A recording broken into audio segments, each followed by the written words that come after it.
1 to 1 ஆன்மீக நேயர்களுக்கு அன்பு வணக்கம். கன்னி ராசிக்கு குரு பயிற்சி பலன்கள் எப்படி இருக்கும் அப்படிங்கிறத இந்த நிகழ்ச்சியில் நம்ம பார்ப்போம். இது பற்றி மூத்த பத்திரிகையாளரும் ஜோதிட ஆய்வாளருமான திரு ராஜேந்திரன் அவர்கள் என்ன சொல்கிறாரு அப்படின்னு பார்ப்போம். வணக்கம் சார். வணக்கம்மா.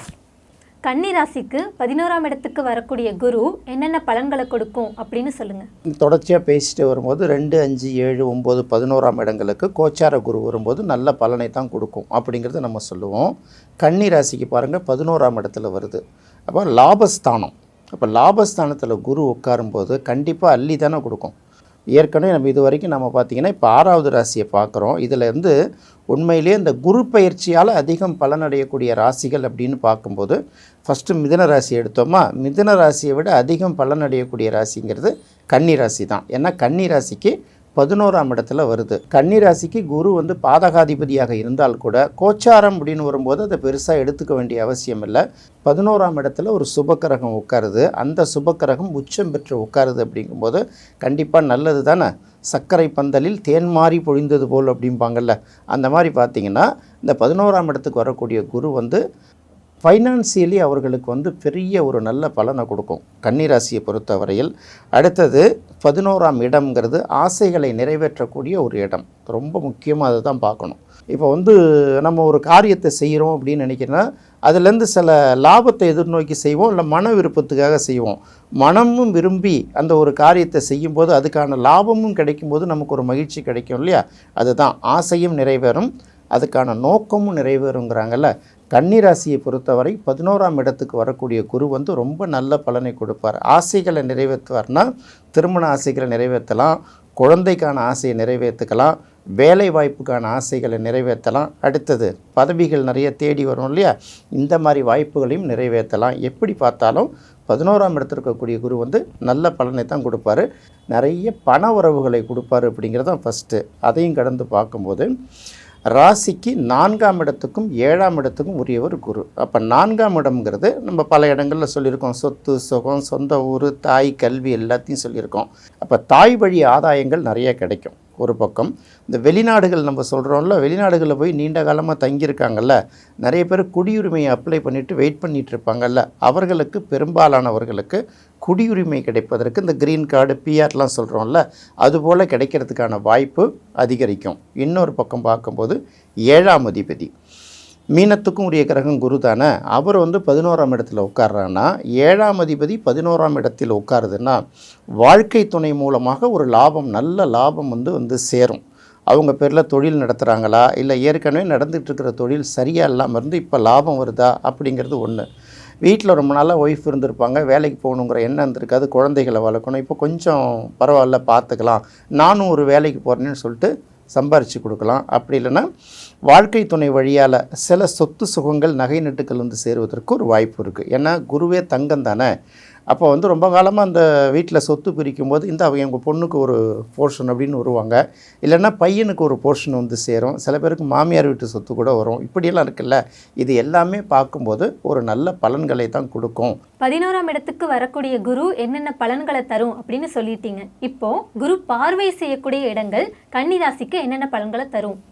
குரு இருக்கிற இடத்து மூலமாகவே ஒரு நல்ல பலனை கொடுத்துருவார். ஏன்னா 11ஆம் இடத்துல உச்சம் பெற்று உட்கார்றதுனால கண்டிப்பாக ஒரு நல்ல பலனை கொடுத்துருவார். அதுக்கு அடுத்தது குருவோட பார்வை ராசிக்கு 3ஆம் இடம். 3ஆம் இடம் அப்படிங்கிறது முயற்சி அப்படின்னு சொல்லுவோம் இல்லையா. இது வரைக்கும் முயற்சி பண்ணி நடக்காத காரியங்கள் ஏதாவது இருந்தால் கண்டிப்பாக அதெல்லாம் நிறைவேறும். அடுத்தது 3ஆம் இடம் தைரியத்தையும் வீரியத்தையும் குறிக்கக்கூடியது. அப்போ இது வரைக்கும் ரொம்ப பயந்துகிட்டே இருக்கிறவங்க ரொம்ப தைரியமாக இருப்பாங்க. இனிமேல் எதை செய்தாலும் ரொம்ப ஆக்ரோஷமாக செஞ்சு முடிக்கக்கூடிய அந்த தைரியமும் வீரமும் அது கண்டிப்பாக கிடைக்கும். அடுத்தது நம்ம அக்கம் பக்கத்து வீட்டோடலாம் சில பேருக்கு சண்டை இருந்துக்கிட்டே இருக்கும், பார்த்துருக்கீங்களா. ஒரு வீட்டை சுற்றி முன்னாடி ஒரு வீடு, பின்னாடி ஒரு வீடு, இப்போ 4 பக்கம் வீடு இருக்குன்னு வச்சுக்கோங்களேன். 4 வீட்டுக்காரனோடையும் சண்டை போட்டுட்ருப்பாங்க சில பேர். நாம் பேசாமல் இருந்தால் கூட அந்த 4 வீட்டுக்காரனும் சேர்ந்து நம்மக்கிட்ட சண்டை வருவான்ல. இதெல்லாம் இந்த பிரச்சனையெல்லாம் மாறி போய் அக்கம் பக்கத்து வீட்டுக்காரர்கள் கூட அன்போடு இருப்பார்கள். 3ஆம் இடம்ங்கிறது அடுத்தது இளைய சகோதரன் அப்படின்னு ஒரு விஷயத்தை சொல்லுவாங்க. அப்போ நமக்கு கீழே இருக்கக்கூடிய தம்பி தங்கைகள் இருக்காங்கல்ல, அவங்கெல்லாம் அவங்க ஏதோ ஒரு மாதிரி, இவங்க ஒரே மாதிரி இருப்பாங்கல்ல, அதெல்லாம் மாறி அவங்களே என்ன பண்ணுவாங்கன்னா ரொம்ப அன்பு செலுத்துவாங்க. இதெல்லாம் ஒரு பக்கம் முக்கியமாக பார்க்குறோம். அடுத்தது 3ஆம் இடம் இன்டர்வியூலாம் நம்ம சொல்கிறோம் இல்லையா, ஒரு புதிய நபரை சந்திக்கிறது, நேர்காணலை அட்டன் பண்ணுறதுன்னு சொல்லுவாங்கல்ல. ஏற்கனவே இன்டர்வியூ அட்டன் பண்ணிட்டு வந்திருப்பாங்க, ரிசல்ட் என்னன்னே தெரியாது, அவங்க போட்டு வெயிட் பண்ணிகிட்டே இருப்பாங்க. திடீர்னு ஒரு நாளைக்கு கன்ஃபர்மேஷன் லெட்டர் வரும். இல்லாட்டி இது வரைக்கும் அப்ளை பண்ணிவிட்டு யாருமே இன்டர்வியூக்கு கூப்பிடலன்னா இன்டர்வியூக்கு கூப்பிடுவாங்க. அப்புறம் சின்ன சின்ன இடங்கள், சில ஒரு இடத்துக்கு போயிட்டு வரணும், இதெல்லாம் பண்ணுறாங்கல்ல. அப்புறம் இந்த கமிஷன் தொழில் பண்ணிகிட்டு இருக்காங்கல்ல, இவர்களுக்கெல்லாம் பார்த்திங்கன்னா இந்த பீரியட் வந்து ஒரு கோல்டன் பீரியடாக இருக்கும். இப்படி தான் வந்து 3ஆம் இடத்தை பார்க்கறனால இவ்வளவு நல்ல நல்ல பலன்கள்லாம் அவங்களுக்கு நடக்கும் கன்னிராசிக்கு. அடுத்தது வந்து பார்த்திங்கன்னா இந்த குருவோட பார்வை ராசிக்கு 5ஆம் இடத்துல கிடைக்கிறதுனால, நம்ம 5ஆம் இடத்தை பற்றி நிறைய சொல்லிட்டோம் இல்லையா. முதல் விஷயமா மனசுக்கு பிடிச்சதெல்லாம் நிறைவேறும் அப்படின்னு சொல்லிட்டோம். காதல் நிறைவேறும், நிறைய பேருக்கு திருமணமாகும், நீண்ட காலமாக மனசில் பூட்டி வச்சுருக்காங்கல்ல அந்த ஆசைகள், இதெல்லாம் நிறைவேறுவது ஒன்றன் பின் ஒன்றாக தொடர்ச்சியாக நிறைவேறதை நம்ம பார்க்கலாம். பொதுவாக 5ஆம் இடம் அப்படிங்கிறதே பார்த்திங்கன்னா பூர்வீகத்திலேருந்து சில நல்ல செய்திகள்லாம் வந்து நமக்கு சேரும். பூர்வீகம்னா அப்பாவுடைய முன்னோர்கள், அம்மாவுடைய முன்னோர்கள் அப்படிங்கிறோம்ல, இந்த மாதிரி இடங்கள் வந்து நமக்கு சாதகமான செய்திகள்லாம் வரும். குழந்தை இல்லாதவர்களுக்கு குழந்தை பிறப்பதற்கான காலம் கனிந்து வருவதற்கான ஒரு வாய்ப்பு கிடைக்கும். இந்த காதல் திருமணங்கள் நிறைய பேருக்கு கைகூடும். இதெல்லாம் பார்த்திங்கன்னா ரொம்ப ப்ளஸ் அப்படின்னு எடுத்துக்கலாம். அடுத்தது இந்த குருவோட பார்வை வந்து ராசிக்கு 7ஆம் இடத்துல கிடைக்கிது. ராசிக்கு 7ஆம் இடத்துல பார்க்கும்போது ஏற்கனவே அங்கே சனி பகவான் உட்கார்ந்துருக்காரு. 7ஆம் இடத்துல சனி இருந்ததுன்னா என்ன சொல்லுவாங்கன்னா, பொதுவாக அது கண்ட சனி அப்படின்னு சொல்லுவோம் இல்லையா. 7ஆம் இடம்னா நட்பு எடுத்துக்கிறோம், வாழ்க்கை துணை எடுத்துக்கிறோம், பிஸ்னஸ் பார்ட்னர்ஸ் எடுத்துக்கிறோம். இது எல்லாமே பார்த்திங்கன்னா ஏதோ எங்கேயோ ஒரு இடத்துல வந்து இந்த கம்யூனிகேஷன் கட்டான மாதிரியே இருக்கும், ஒரு கனெக்ஷன் கட்டான மாதிரியே ஒரு ஃபீலிங் இருந்துக்கிட்டே இருக்கும். எதுக்க பார்த்தா கூட அப்படியே பார்க்காத மாதிரி திரும்பி போவாங்கள்ல, அந்த மாதிரி சில சூழ்நிலைகள்லாம் இருக்கும். இப்போ வந்து அந்த கண்ட சனியால் ஏற்படக்கூடிய துன்பங்கள், நம்ம கண்ட சனியை பற்றி நிறைய பேசியிருக்கோம்.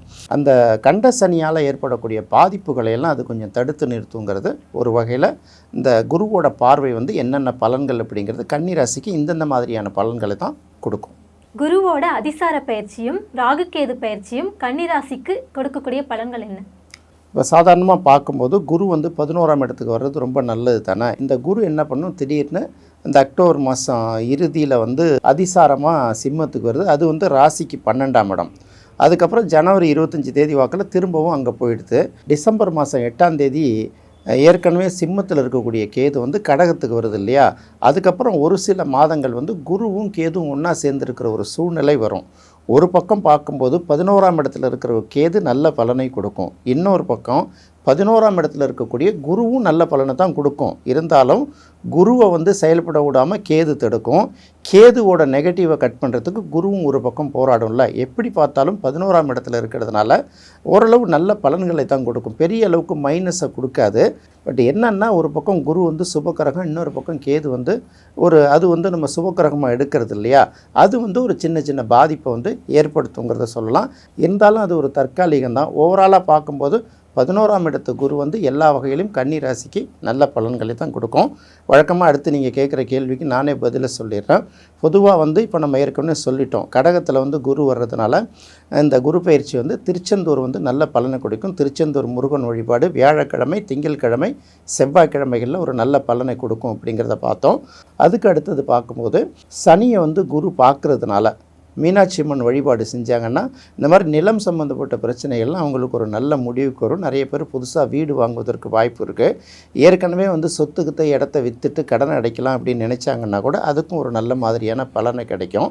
அப்போ மீனாட்சி சுந்தரேஸ்வரர் வழிபாடுங்கிறது வியாழக்கிழமை அல்லது சனிக்கிழமைகளில் நடைபெறுது ஒரு நல்ல சிறப்பு பலனை கொடுக்கும். அடுத்தது கடகம் அப்படிங்கிறது சந்திரனுடைய வீடு, அந்த இடத்துல குரு இருக்கிறதுனால வியாழக்கிழமை அல்லது திங்கட்கிழமைகளில் சந்திரமௌலீஸ்வரர் வழிபாடு ஒரு சிறப்பான பலனை கொடுக்கும். இதை தான் வந்து இது வரைக்கும் கன்னிராசிக்காரர்கள் தெரிஞ்சால் போதும். ஓவரால் பார்க்கும்போது குருவால் சில மைனஸும் உண்டு, சில ப்ளஸ்ஸும் உண்டு. குரு பார்வை செய்யக்கூடிய இடங்கள்னால அது வந்து ஓரளவு அந்த பாதிப்புகள்லேருந்து மீண்டு வருவதற்கான வாய்ப்பு உண்டுங்கிறதுனால அது இன்னும் சொல்லப்போனால் அந்த குரு பயிற்சியால் அதிகமாக பலனடையக்கூடிய ஒரு முக்கியமான ராசிகளில் கன்னி ராசி ஒரு முக்கியமான ராசியாக நாம் எடுத்துக்கலாம். கன்னி ராசிக்கு குரு பயிற்சி பலன்கள் எப்படி இருக்கும் அப்படிங்கிறத ரொம்ப தெளிவாக சொன்னீங்க சார். ரொம்ப நன்றி சார். நன்றிம்மா. என்ன நேயர்களே, கன்னி ராசிக்கு குரு பயிற்சி பலன்கள் எப்படி இருக்கும் அப்படிங்கிறத இந்த நிகழ்ச்சியில் பார்த்தோம். இது உங்களுக்கு ரொம்ப பிடிச்சிருக்கும்னு நினைக்கிறேன். துலாம் ராசிக்கு குரு பயிற்சி பலன்கள் எப்படி இருக்கும் அப்படிங்கிறத அடுத்த நிகழ்ச்சியில் பார்ப்போம். நன்றி, வணக்கம்.